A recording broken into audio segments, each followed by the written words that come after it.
I've always been a unique person, you know what I mean? Sort of laid back in a way, but very adamant and very passionate about what I believe. I think a lot of times that sort of throws people off because they don't expect me to have the mindset or the process of thought that I do. And so when you come in to watch my channel, you may hear a myriad of thoughts and ideas that could be different from others. What I want you to do is just sit back, like, share, and subscribe.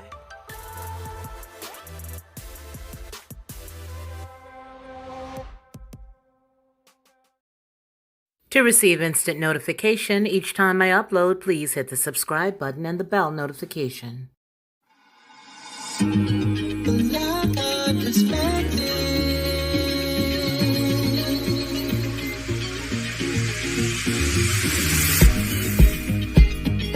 Helping you along the way,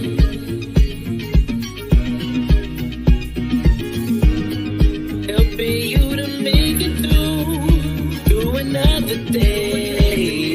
Yeah,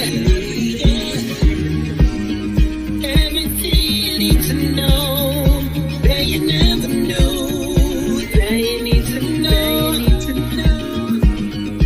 Like our perspective.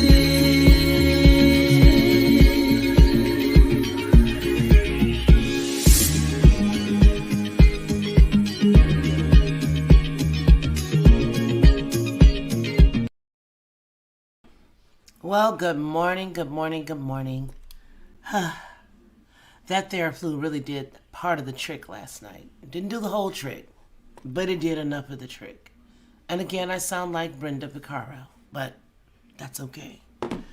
Because I have my tea with me this morning. And I have a shot or side of Theraflu. Yes, ladies and gentlemen, that is what I'm on today. I'll be on my Theraflu. Well, we have a few stories today that I think are pretty amazing. We've got some things about eyeballs, black holes, and cannabis stores. Uber is going to help you get your cannabis. So I don't know if the Uber is going to help you get your cannabis on the West Coast, on the East Coast, or are they just going to deliver it to you? Either way it goes, Uber is ready to serve you. So how is everybody today? How are we all doing? Let's see what we have over here. Hello, Sandy Aaron.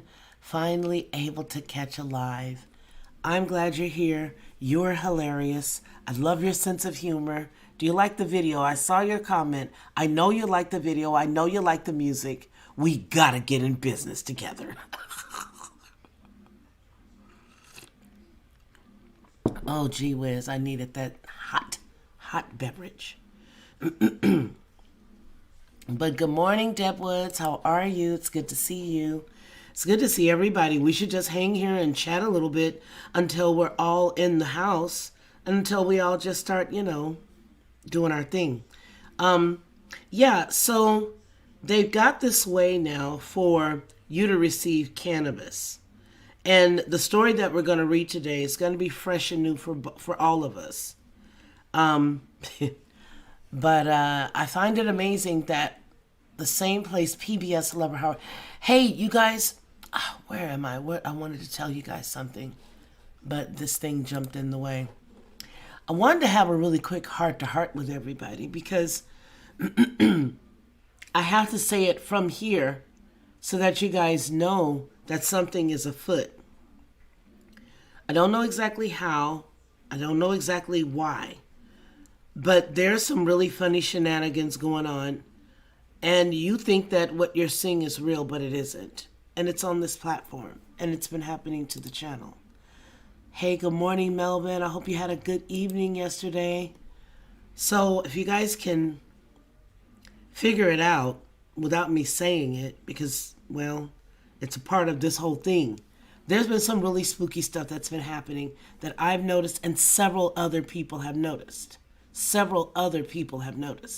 And it's almost, it's actually borderline nefarious. Actually, it is nefarious.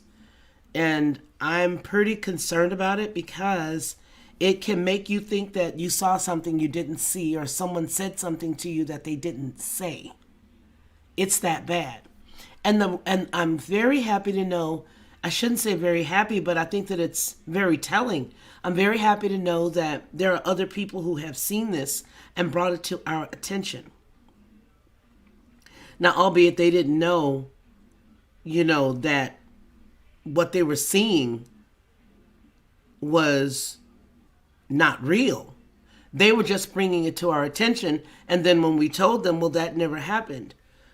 Or we can go back and we can look and we can see that no one ever said that to them. Nor was it even the character of the person that they would have believed that said something to them. So there are some really spooky things that are going on. And I don't know what it is, but I know that it's no one in this chat. And I know that you guys don't do people wrong. And I know that none of you guys would ever say anything cross to anybody because you guys are all full of love. So, yeah, sips tea again. Be patient with me today.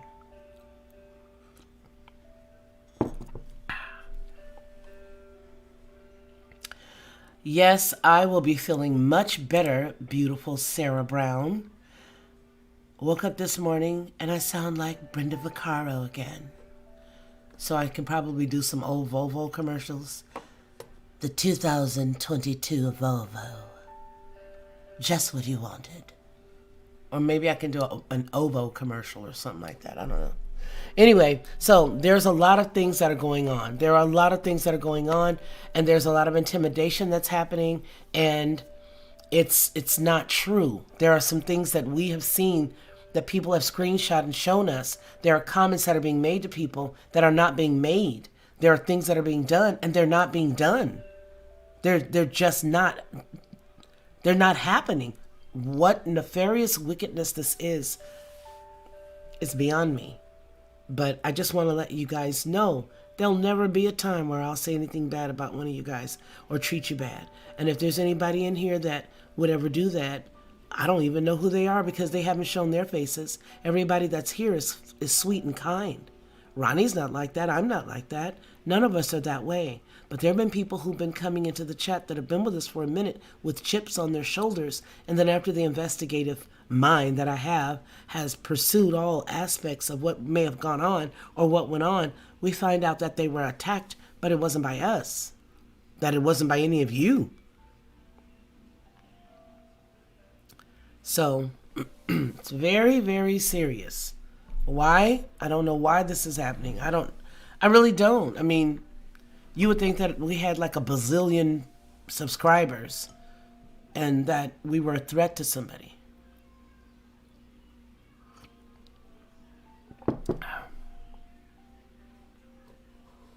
PBS Lover says, I just finished wiping tears just minutes ago after watching on YouTube Painting the Impossible.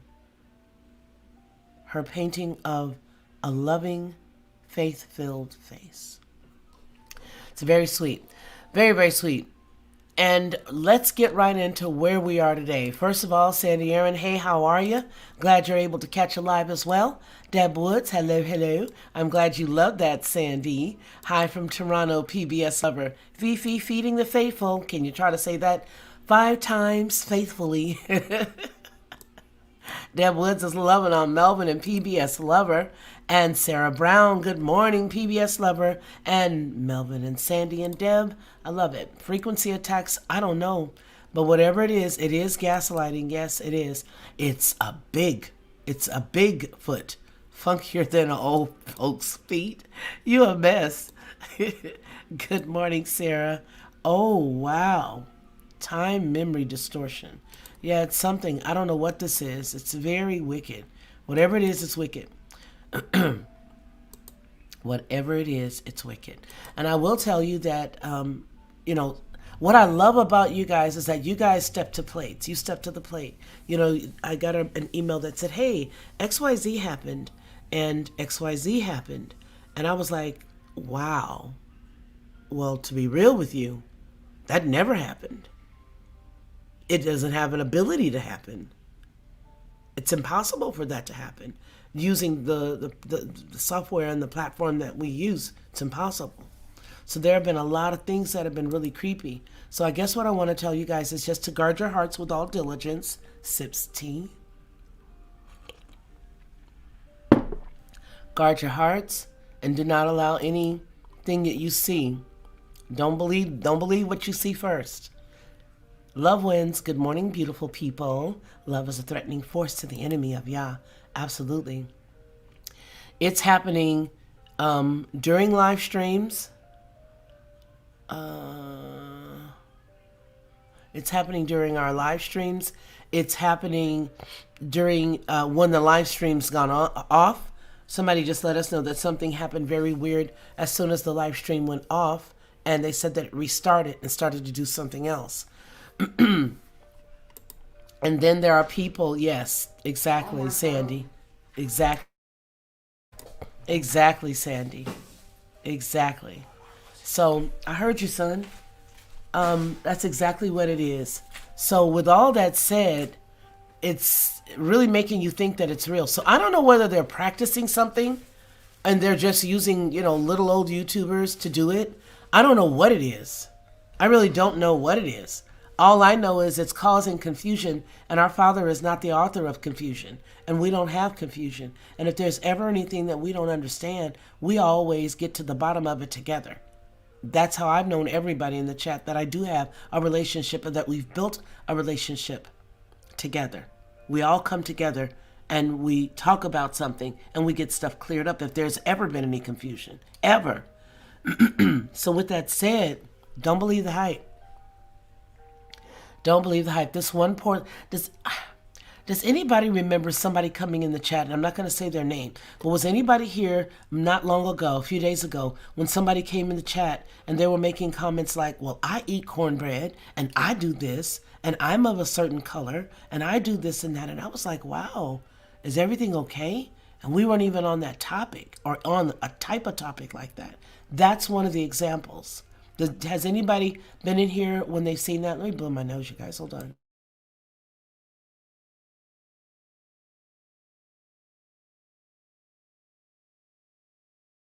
I don't know if anybody was in here that particular day, but that poor person thought somebody was talking about her because of something that happened that we didn't know anything about. Not one bit did we know.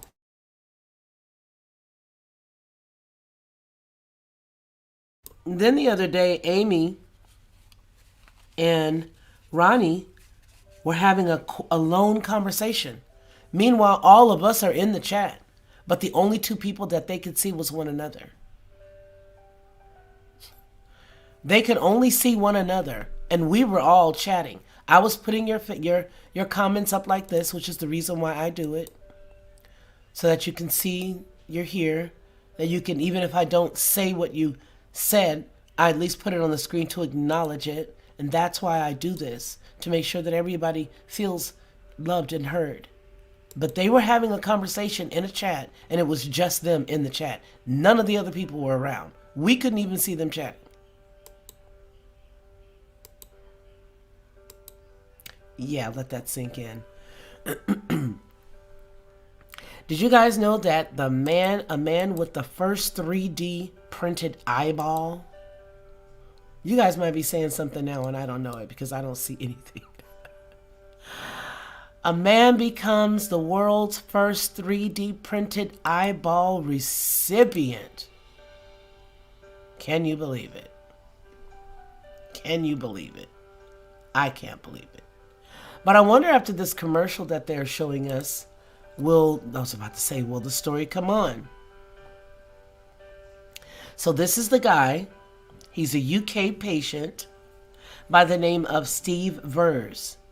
He made medical history after becoming the first person in history to be outfitted with a 3D printed eyeball as part of a cutting-edge new trial. Doctors are seeing the possibilities in 3D. The UK man made medical history Thursday after becoming the first patient in history to be outfitted with a 3D printed eyeball as a part of the cutting-edge trial. This new eye looks fantastic. Fantastic! It looks fantastic, and it's based on 3D digital printing technology. It is going to be better and better, London native Steve Vers told the Daily Mail. That's what he said. So, if that's not creepy, I don't know what is. But let's get into the rest of the story. I don't know why everybody just can't let the father be the father, but that's neither here nor there. Currently, the groundbreaking technology is being used to replicate everything from steaks to entire neighborhoods. The engineer, who's in his 40s, reportedly lost his eye in his 20s and has been using a prosthetic peepers ever since. However, Vers felt self-conscious about the artificial orbs, admitting, "When I leave my home, I often take a second glance in the mirror, and I've not liked what I've seen," close quote. So he opted to get a 3D printed eyeball at Moorfields Eye Hospital, which is offering patients state-of-the-art eyeballs as a part of a clinical trial aiming to expedite the peeper replacement process, or the PRP, peeper replacement process, as well as make them more realistic. Accompanying photos showed the patient's replica retina, which looks indistinguishable from the real one, as if digitally inserted via CGI. Look at this. This is him. So I guess maybe this is it. Because this one does look like it's just sitting there. Doesn't it to you? Doesn't look like that might be the one. Let's just see which one it is. And although the synthetic sight organ won't bring back Verzi's vision, he hopes that it will at least restore his confidence. Quote, "We hope the forthcoming clinical trial will provide us with robust evidence about the view of this new technology, showing what a difference it makes for patients." This came from Professor Mandeep Sagu, a consultant ophthalmologist at Moorfields. It currently takes a patient 6 weeks to get a new eye, in which then he requires them to undergo surgery, multiple appointments, and 4 to 5 month waiting period, as well as the post-op to get the prosthetic fitted. By contrast, doctors at Moorfields Eye Hospital say that the 3D printing option could take only a few weeks. The patient simply receives a scan of their empty eye socket so that the doctors can build a map of the area using the software. They then scan the good eye to ensure that it's a match and send the blueprint to Germany, where the synthetic stargazer, they have a synthetic stargazer, is 3D printed within 2.5 hours. Finally, the finished product is sent back to the hospital and then it's fitted in the patient. Sagu says, "We are excited about the potential of this fully digital prosthetic eye ball." They're very happy. Creating the state-of-the-art eyeball prosthesis isn't the only way that 3D printing is revolutionizing medicine. In August, Israeli researchers made a medical history after making 3D printed models of the brain. Wow. Of brain cancer patients' tumors to test the efficacy of the potential treatments before employing them on real people. Man, we at the end of the world. This is the end of the world. This is the end of the world. I mean, what do you guys think? End of the world. They cannot even transplant real eyeballs, okay? This is the end of the world. I haven't seen anything specific to this channel. But I have seen something afoot with trying to label people who believe as we do as something we're not, trying to make us out as hateful and we're not. I wish you'd let me know what that is because we are not. We just got good sense. That's all. They want people to get used to the 3D printing stuff. What I want to ask anybody is what's up with the 3D printed meat? Did you hear when I read that part?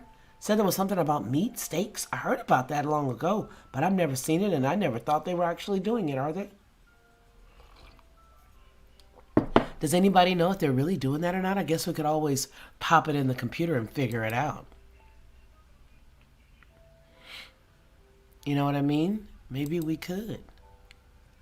Yes, ma'am, Sandy. Toronto Star last week front page headline 666 new cases yesterday. Small arms race. Photo of mass toddler getting... Wow. It's terrible. That is really terrible. I don't know. But I think that it's amazing, Deb. I think it's absolutely amazing. I think it's amazing. Okay, folks, let's go to the next story. Absolutely amazing. Okay, here we go. Now, this one I do want to see. I want to get a good gander of this one. I waited to read this with you guys. It came up in my feed late last night, but it was from the day before. And I just clipped it and put it on the snipping tool. And I said, okay, I'm going to wait. I put it on the, what is this stupid thing called? Sticky notes. Sticky notes. Uber is using the Canadian cannabis market to experiment how it will enter the U.S. And that's what I really wanted to read. All right, the story is from Forbes. And all of this good stuff is down below inside of the description. Uber officially entered the cannabis industry this week with a small pilot program in Canada. Customers in Ontario can order pot products for pickup, but not delivery, from 50 dispensaries through the Uber Eats app. While the tech giant's first step into the cannabis is a small one, the step is significant because Uber is one of the largest mainstream companies to enter the industry. An important way to look at Uber's move is not to look at it the way that it looks today, but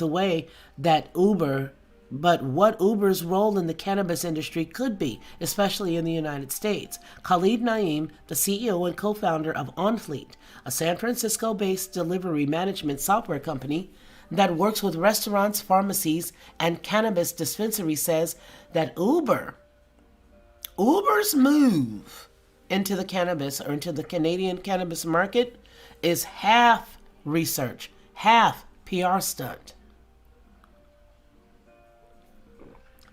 So I guess it's half and half. To help the company plant its flag in the industry. Quote, this is an experiment. They're probably going to be learning a lot over the next several months, and they'll literally and they'll iterate. I think what they end up doing in the United States will be pretty different. Now, the CEO of Uber said during an interview in April that the company is waiting for federal legalization to enter into the United States market. Cannabis is still illegal under federal law, although there are 36 states that have legalized medical marijuana, a plant that Yah put here for you to do whatever you want to do with it. Eat it in a salad, steep it in a tea, whatever. Let me back up. I just can't believe it. Anyway, cannabis is still illegal under federal law, although there are 36 states that have legalized medical marijuana, adult use, or both.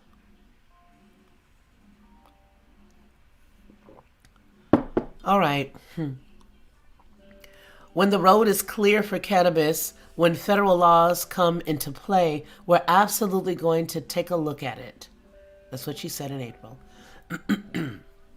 Name sees Uber as their move as a way for the company to figure out the best strategy for the cannabis industry in a small, federally legal market before moving into the U.S. Canada. Before moving into the U.S., Canada legalized marijuana nationally in 2018, and its market will hit about $4 billion in annual sales by the end of this year. Wow. While the U.S. will hit around $25 billion in sales. Wow. Wow. Isn't it amazing that they're using Uber Eats to peddle marijuana?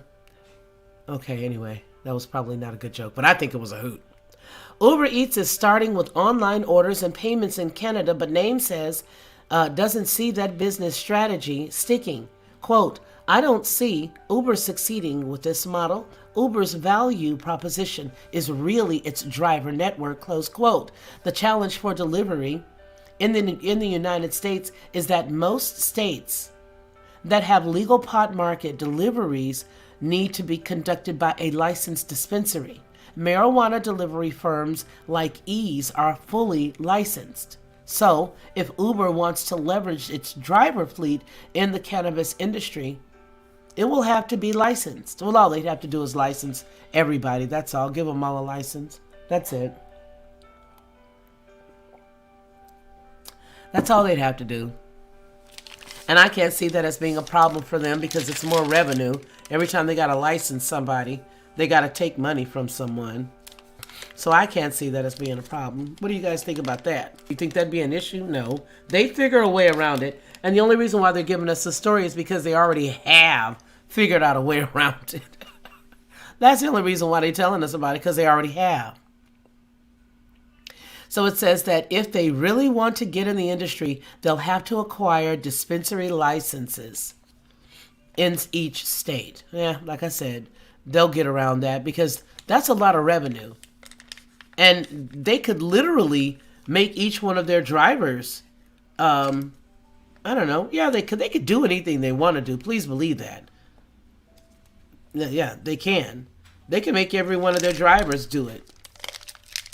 If they chose to. You see what I mean? They could. Everybody could get a license. If you're going to work for us. Or they could just get themselves a... Sorry about that, you guys. Sticking that in my teapot. My teacup. Or they could just go on ahead and get them their own dispensary license and then make sure every one of their employees that drive for Uber has one. I don't know. But I know they already have an answer for it. I do know that. The model name thinks Uber is most likely to take in the marijuana industry is to acquire its way in. Uber did this with the alcohol delivery and when it acquired Drizzly, see? Exactly. The Boston-based on-demand alcohol marketplace for $1.1 billion. That's my point. That's what they're going to do. So they're obviously super interested in the space, and rightfully so. It's a big market, and it's growing. If Uber really wants to make a big entry into cannabis, it will probably be through big acquisition. Yes, I know they're going to do it. They're going to do this because there's too much money for them not to. Uber is perhaps the most recognizable name to enter the cannabis industry, but it's only the latest mainstream company to test the burgeoning industry's waters. AmeriGas, what? Which is owned by publicly traded parent company UGI Corp, is known for selling propane tanks for backyard grills and scales. To commercial cannabis cultivators, it's one of the fastest growing segments for AmeriGas. That comes from Caleb Boyer, a sales account manager. Pennsylvania-based Clark Associates, one of the largest food service equipment distributors in the United States, has also started to serve cannabis producers. Kevin Berg, a senior account manager for Clark, says that he sells everything from food-safe steel tables to measuring cups to industrial walk-in refrigerators to companies like Curaleaf. This is amazing.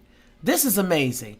They done took an industry that Ray Ray and Pookie Nim was doing for a long time without refrigerators or any of that stuff. Ray Ray, Pookie, Man Man, all of them was doing this on the corner. And now all of a sudden they making billions and it's all right. You cannot make this stuff up. They're actually all, and it's the cannabis. The cannabis. They add an IS to the end of something, and now all of a sudden it's fancy. Cannabis. The cannabis business. And Pookie them, Ray Ray them, Man Man, and the cat that was outside your campus when you was going to college. They've been doing this without refrigeration, without having to try to figure out how to maneuver it. Usually you pull up to them. Usually you get out there in the middle of the lane and drive on down there past the house, and then you get to the house, and you know the house on the block. Y'all don't act like you don't know. Y'all know the house on the block. The house on the block that's got all other people in and out, in and out, in and out, in and out, in and out. Now they have made this fancy. You want me to say no to drugs and your over-the-counter culture. You want me to say no to drugs and your over-the-counter culture. I am amazed. I mean, think about this. They put cats in prison in California and other places for a dime bag of the same stuff they're trying to figure out how to peddle. See how dirty they are? That's dirty. That is dirty. How many people do we have in the chat right now? And with good reason I ask this question. Because you could be typing away. And do you know that we're not going to see it? Because something's afoot. We don't know what it is. We don't know whether they're testing something or something's broken. But most assuredly, you could be talking and we would never even see it. Okay? But that's the funny part about this, is that they threw young cats in jail. Young entrepreneurs who under Biden, if Biden was right now, if they were doing it right now, what would they get, PPP loans?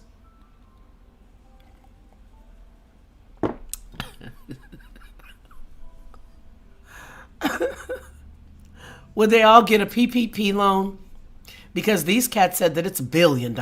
There's billions of dollars. I can see you, baby. Okay? I can see you. You see this, Steve? This is so mind-blowing to me. That 20 years ago, Pookie and Ray Ray Nim would go to jail. And now they're admitting that it is a $1 billion business.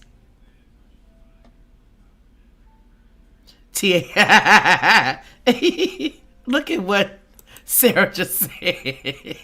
THC loans.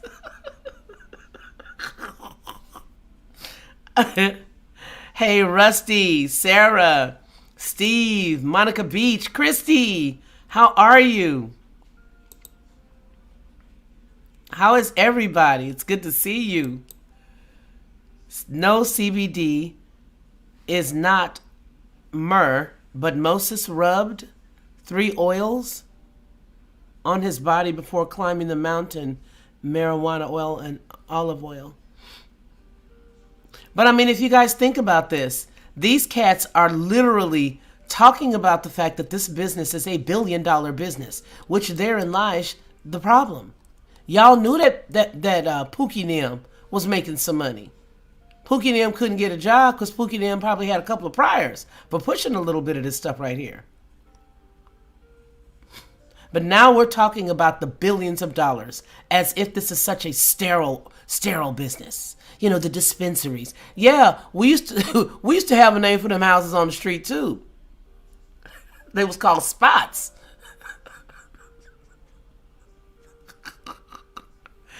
And now they have the fancy term, the fancy terms. So I just want to say, yikes. Socrates Rosenfeld, the CEO of cannabis commerce software company Jane Technology, also sees Uber's move into Canada as a precursor to its entry into the U.S. Quote, I do see it as a good test for the market for them. This is their first foray into cannabis. No, it ain't, because they was the ones that was going down there to Pookie's house to buy it. It's their first foray into cannabis, and it's obvious why they chose Canada, because it's federally legal up there. Funny thing is, a couple of presidents ago, it was legal in that house too, and he's the one who marked it as a third, what do they call it? A third, oh goodness, I forgot the term, but it's like a third level drug. And he was up there having parties. Had Jermaine Dupri, all of them up in there. Had Jay-Z, had all the rappers, all of them. Had a room with one red light bulb in it. All of them was getting high as a kite. Had the nerve to market as a federal drug.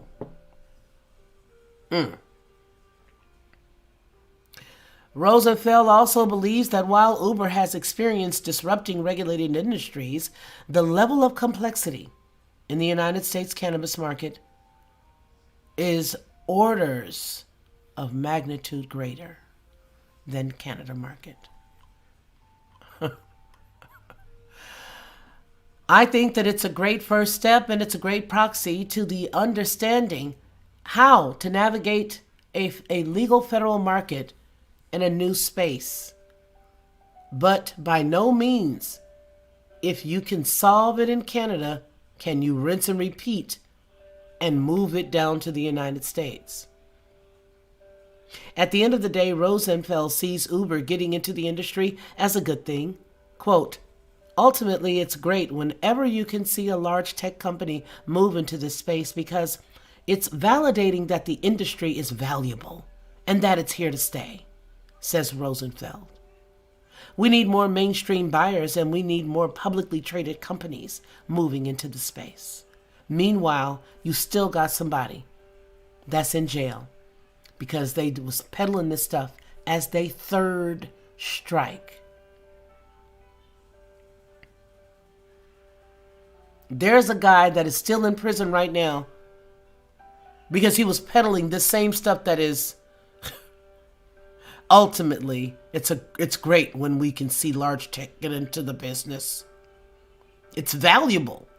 It's valuable, and it's here to stay. Don't you understand it? There's a cat that's still in prison right now today because he was selling it. He saw the value too.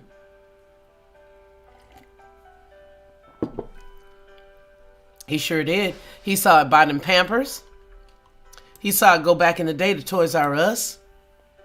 He saw it going ahead and pay his rent. He saw it take care of his mama now. He saw it take care of his family. He saw it go out and buy all kinds of stuff for the community. Okay? He saw it do all kinds of things. But he's still in prison right now. And you guys are making a big deal about this. And I just cannot with the irony. Good to see you. Hope you feel better soon. I'm on my 6th day of the common cold, also known as Monica. I'm not playing with you today. Schedule 3, baby. Thank you. That's exactly what it was. But he all up in there in the piece just getting down. Hey, party. Hey, party. And he the main person that made it a Schedule 3. Had big old parties. He had George Clinton. He had George Clinton come into the house and put his whole band up in there. He had Beyonce.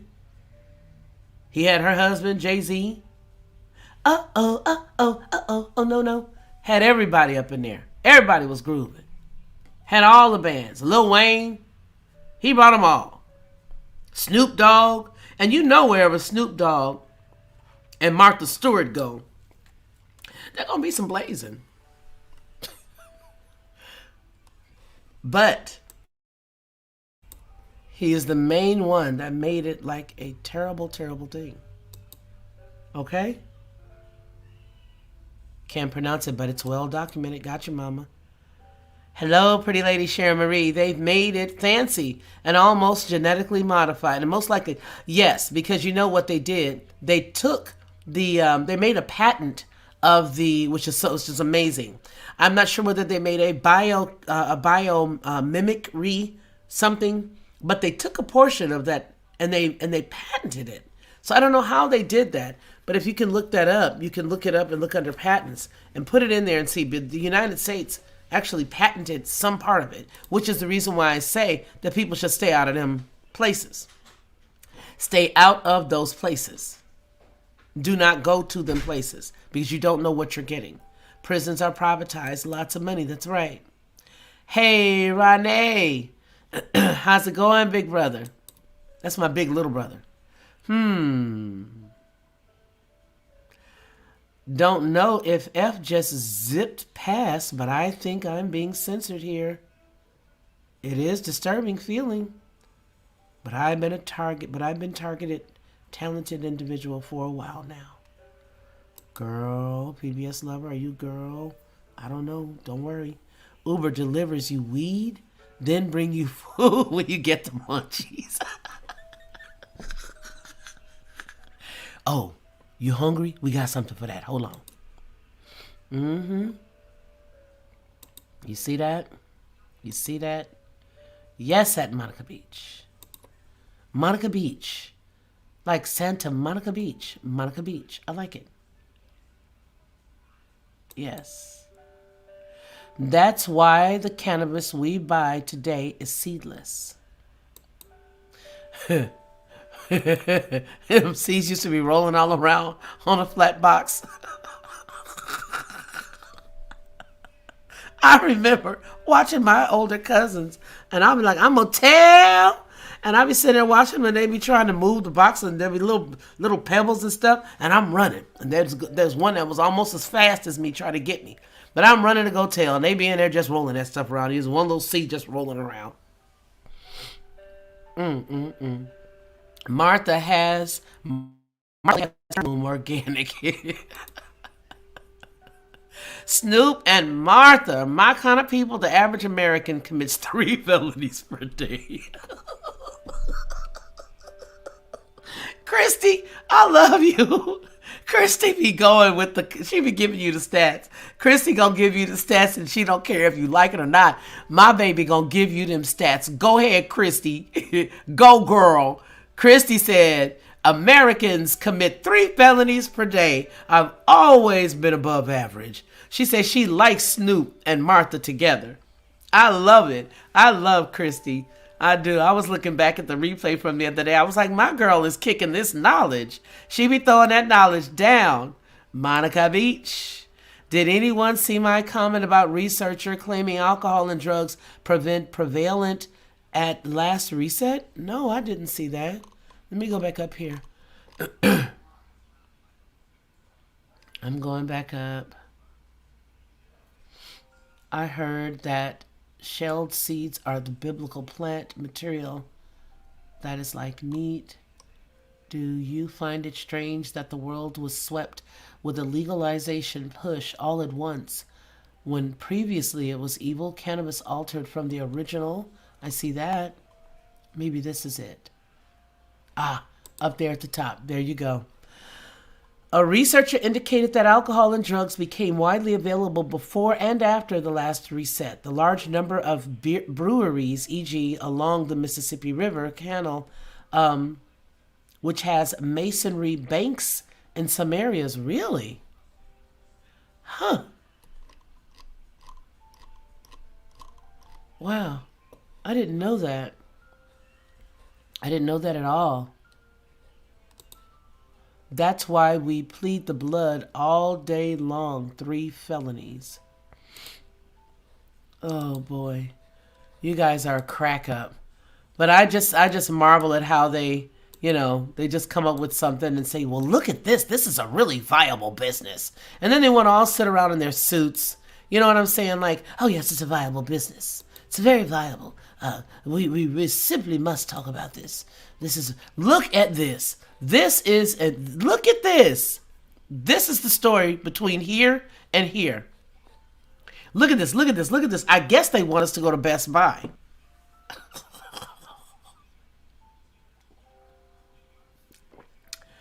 I guess they want us to go to Best Buy. Does anybody think anything different? I mean, wow. You put this much story. But how many black holes are there in the universe? Black holes are notoriously hard to detect since they are as black as space surrounding them. We can only pinpoint them in the special circumstances like when they pull down gas from a neighborhood star or merging together, releasing a flood of gravitational waves. So how many black dots are out there? To answer the question, astronomers have to turn to the theoretical calculations to make estimates. In a recent study, researchers determined that there are potentially millions of yet to be detected small black holes in our cosmic neighborhood. This means that about 1% of all the matter in the universe is bound up inside of black holes. I was hoping that this would move. Look at that. This reminds me of a vision that I saw a long time ago. I've never seen anything that matches it, but this matches the vision that I had. Ronnie, remember I told you where my finger went around? You remember that? That matches that. So we're going to get into this. What do you think about the black holes of it all? What do you think about all that Best Buy of it all? Okay? Yeah. Best Buy is all all put. There's a lot of white holes too.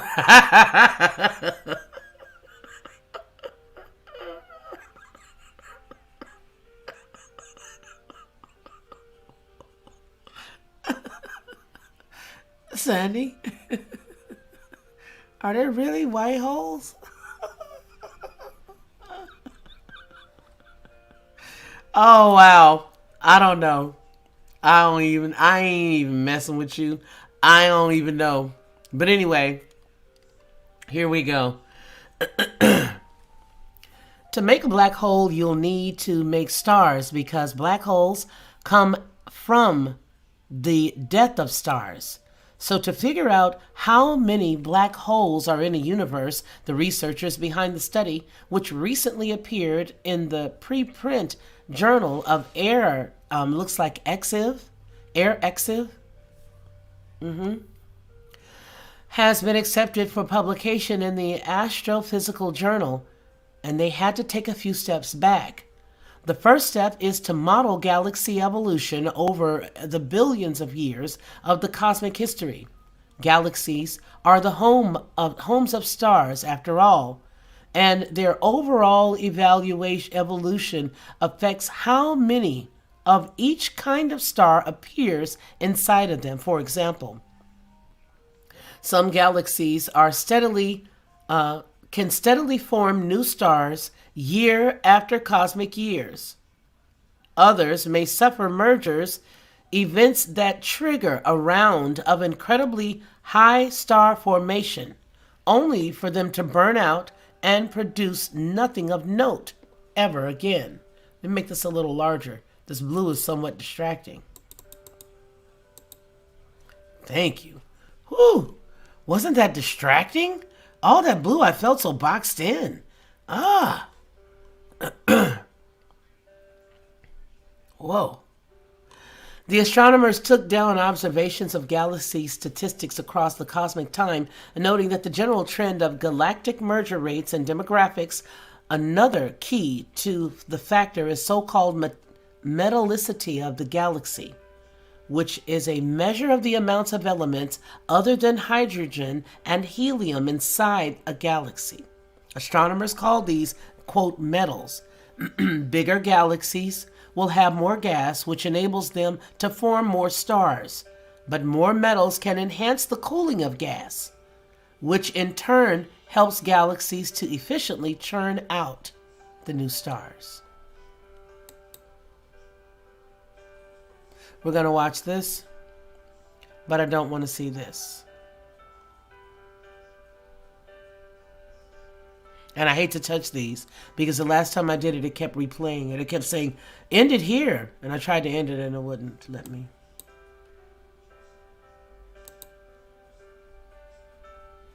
It doesn't have any noise. That's good. Can you see it? I'm sure you can. With these building blocks, the astronomers had a model of the stellar population within galaxies, telling them how many small stars, medium stars, and big stars appear in the universe. That is amazing.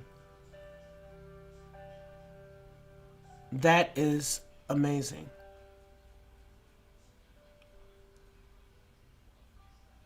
Look at that.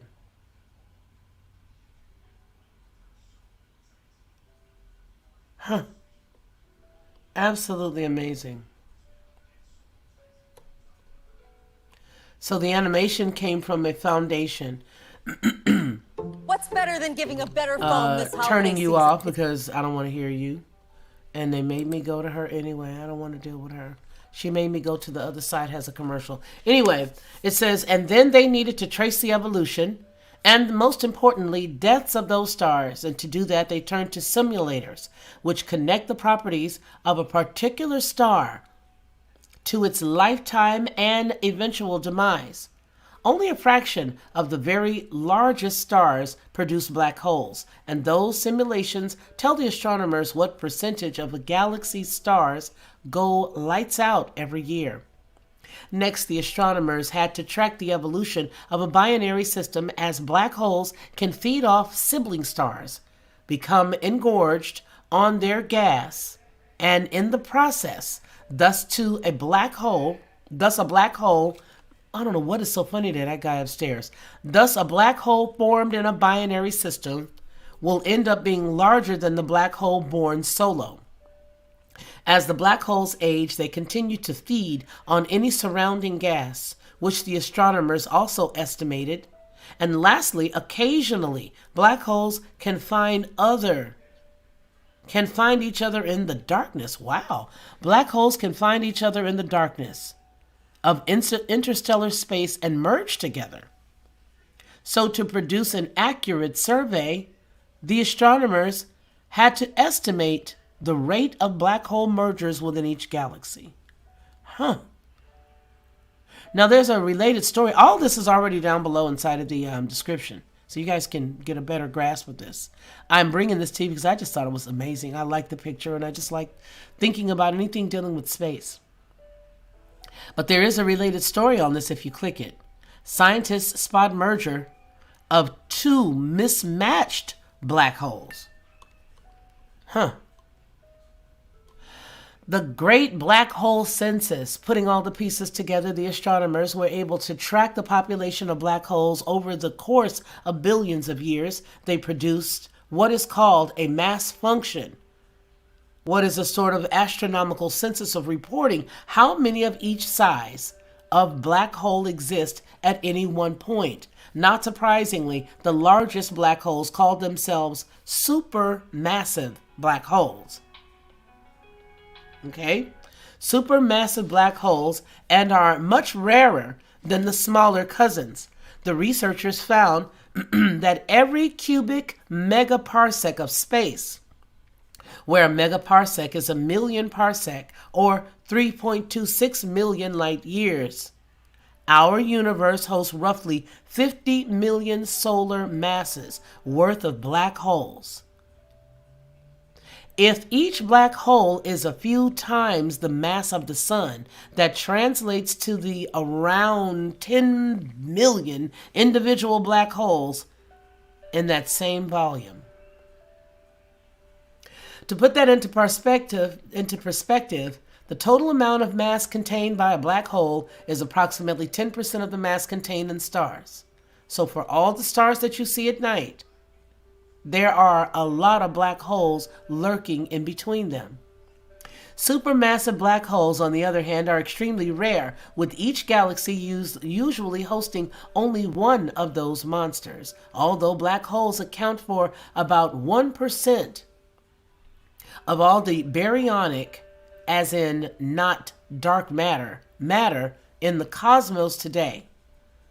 By far, most of the baryonic matter is found in loose nebulae.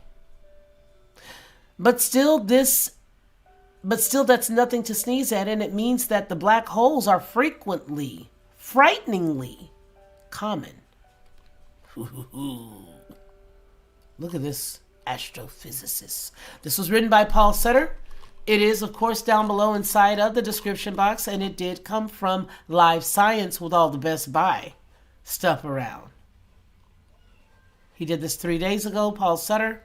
This is his story, expert voices. The question is, how many black holes are there in the universe? Go down below inside of the description and pull this young fellow's information.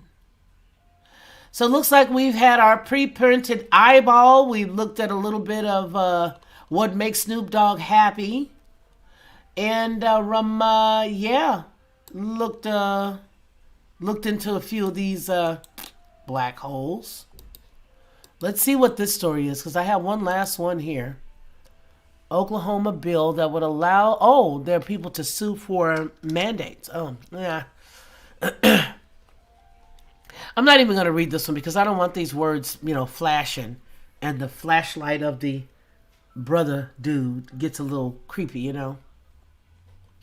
But it does say that a recent introduced Oklahoma Senate bill will allow employees of the government and private entities to file lawsuits against their employers for as much as $1 million over health problems associated with the things, other forms of medical treatment.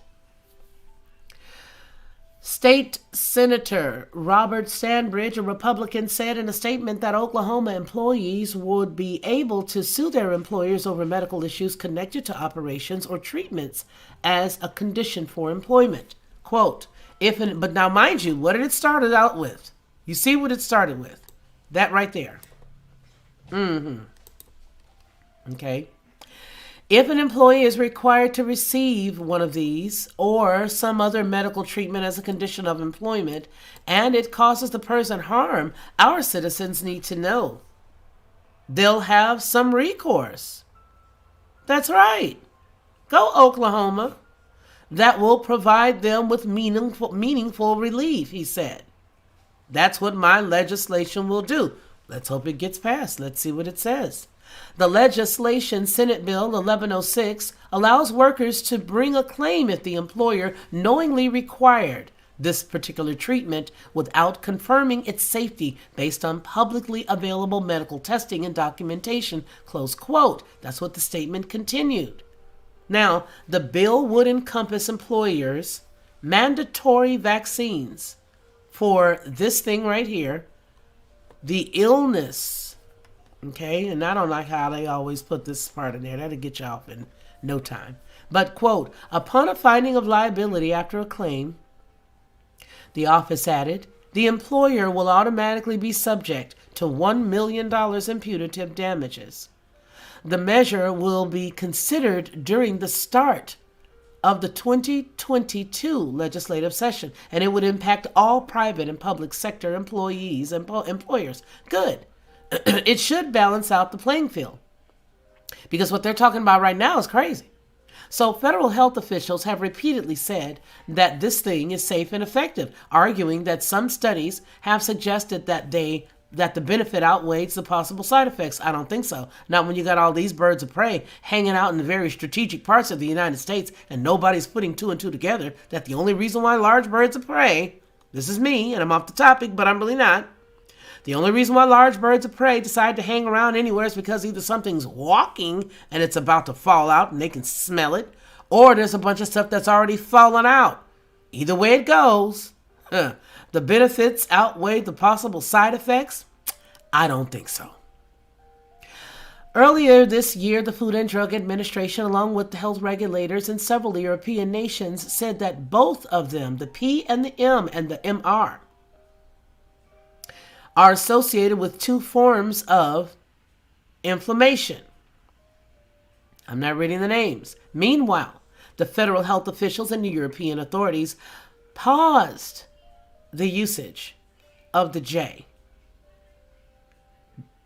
in the spring due to reports of the blood getting a little too close to one another.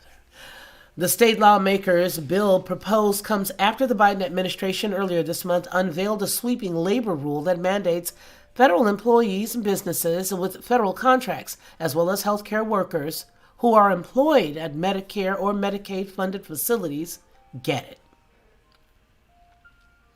The rule also requires that employees at companies with 100 workers or more, and then remember he got real desperate, will make it 100 or less. You're not going to find any, ain't nobody going to do it 100 or more?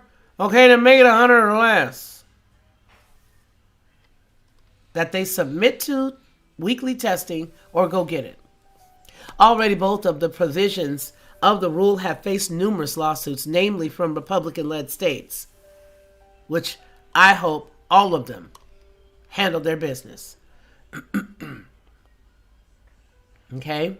The U.S. Court of Appeals and for the Fifth Circuit stayed the regulation for private businesses last week and later reaffirmed it on November the 12th in a scathing order. Quote, "The mandate is staggeringly overbroad," the Fifth Circuit Court of Appeals in New Orleans wrote in its order before adding that the rule raises serious constitutional concerns and likely exceeds the federal government's authority. Well, I don't disagree with that. I don't disagree with that at all. Not at all. Thank you, Melvin. I so appreciate you for my super sticker. Thank you, thank you, thank you. I like collecting little things like super stickers, so if you guys want to give them to me, I'll definitely take them. It can be from 99 cents to $9.99. It doesn't matter. I appreciate it. So let's see what we got here. They were left open and could get scratch-offs too. Good grief. Uh-oh, hold on. You guys, I'll be right back.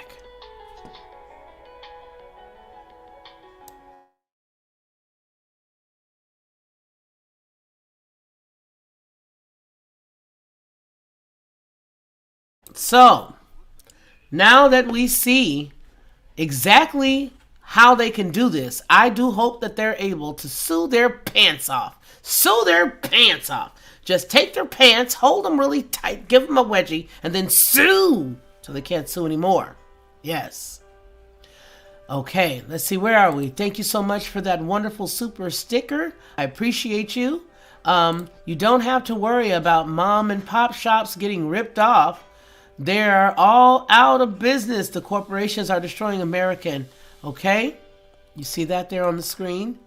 See that there? I just can't take anything they say seriously anymore. No, you can't, because it's a mess. Chrissy Easley, ancient name for cannabis in Exodus 30:23. They use it as an ingredient in the set-apart anointing oil for the tabernacle. Calamus cannabis in Hebrew. Ah, there's my brother. See what I'm saying? See what I'm saying? All right, you guys, that takes us to the 1 hour mark. And yeah. Some studies. What studies? Did that article give a link to those studies? Because I haven't seen them. Nope. Did you look down in there? Look in there. You won't see any studies. You won't see any studies. Of course not. Of course not. Are you kidding me? That would mean that they would want you to have some substantive information. You'd be able to go back. And you'd be able to make it make sense. All right, you guys. You all enjoy the rest of your wonderful day. It is Thursday, so we won't see each other again until tomorrow morning. And then we'll see each other again tomorrow afternoon. Y'all say the same and the creek don't rise. So it is now 1 hour, 4 minutes, and 21 seconds. Love each and every one of you guys. I'm glad that you're all here. Deb Wood says, liars, LOL, science. This poetry in motion. Anyway. Hey, Sarah, quick question. What is this that's wrapped in the hemp? That's looks a little, reminds me of sage, wrapped sage. What is this? I want to know. It looks like a pine, something in there. I don't know what it is, but I want to know what that is. Oklahoma. Every night my honey lamb and I sit alone and talk and watch a hawk making lazy circles in the sky. Oh, you guys are so sweet. Okay. Yes, I must. Girl, you know, it's amazing because things are so motley outside now. Stuff is so dirty and so motley. And then, did you guys hear about this thing about the vitamin C? I got to look into that. Vitamin D, where they were saying we were taking it for the past year and they have a whole bunch of something else in it. Did anybody find out we mentioned that? We mentioned that. Okay, it's a smudge stick. Mullein. I thought it was mullein, cedar and sage. I thought that it was mullein. I knew that it was mullein. Cedar, sage. It's still a bit green, but will be good in a month or so. Okay, cool. But I knew that the furry part was the mullein. But I didn't smell any sage when I put my nose to it. But it's beautiful. I just love you, sweet sister. I'm so glad to have you in my life. You're so sweet. Good to see everyone on here. Have a great day, says Steve Willis, our executive producer. Good for cleaning the air. Thank you, Mamacita. Sarah Brown. All right, you guys, you know what we always say here on this channel, and that is that man shall not live by bread alone, but by every word that proceeds out of the mouth of the Most High Yah. You guys take care of yourselves, and you take care of one another. Till we see each other again, please continue to be blessed. I've always been a unique person, you know what I mean? Sort of laid back in a way, but very adamant and very passionate about what I believe. I think a lot of times that sort of throws people off because they don't expect me to have the mindset or the process of thought that I do. And so when you come in to watch my channel, you may hear a myriad of thoughts and ideas that could be different from others. What I want you to do is just sit back, like, share, and subscribe.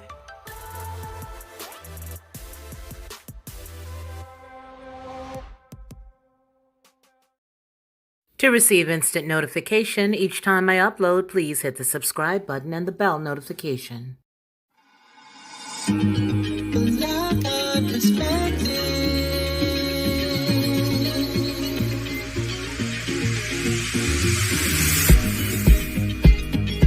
Helping you along the way.